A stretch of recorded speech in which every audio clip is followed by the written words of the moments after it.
For your project, it looks like you're going to have to collect and organize your data. And you also need to graph it and use axes with a suitable scale. And it looks like Desmos.com is going to be your one-stop shop for that. So when you go to Desmos.com, you're going to launch the calculator, and when you do that, make sure to go up to the top right before you do anything and sign up here, or sign in, sign in. And you're going to use your My2SD account to sign in. So when sign up pop-up comes up, click on sign in with your Google account, and you're going to use your My2SD. You'll notice up at the top right of Desmos it should say your username. Over here on the left is when you do a graph or anything here, you can save it using this little icon, which will actually be green once we make some changes. First thing we want to do is enter our data into Desmos and click on this plus sign, and you get some options here. So let's take your data and put it in a table. I'm going to do that at this time. So your keyboard here can be found at the bottom right of your screen. The Desmos keyboard has additional buttons and features that the typical iPad computer or keypad does not. I like these two arrows here because what that'll do is if I'm over here on the number 89, I can move the cursor to the left or right with those arrows, which is nice. There's some other features here. Pay attention down here in the bottom left. If I click on ABC, that gives me a letter alphabetic keypad, as well as some other features down here at the bottom.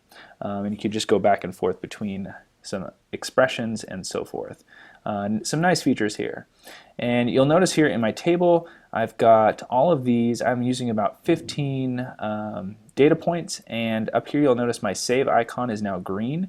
So if I ever want to save something and title it or whatever, just tap on that green icon and you're good to go.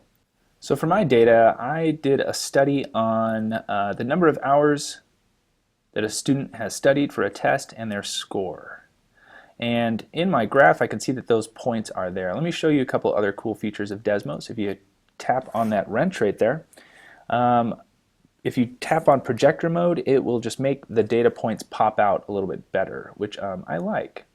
Now I also noticed that in Desmos my graph doesn't necessarily show me all my points right away. So what you want to do is if you want to change the scale of either the x-axis or the y-axis, take two fingers here and put them on the y-axis. Let's say put one finger on the 100 and your second finger on the 50, and then what you can do is move your fingers apart and away from each other and it'll stretch it out, or bring your fingers closer together and you can adjust the increments of each axis, and that works also for the x-axis.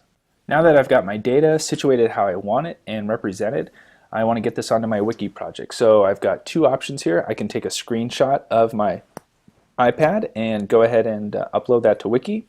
But over here in Desmos, I have a share feature.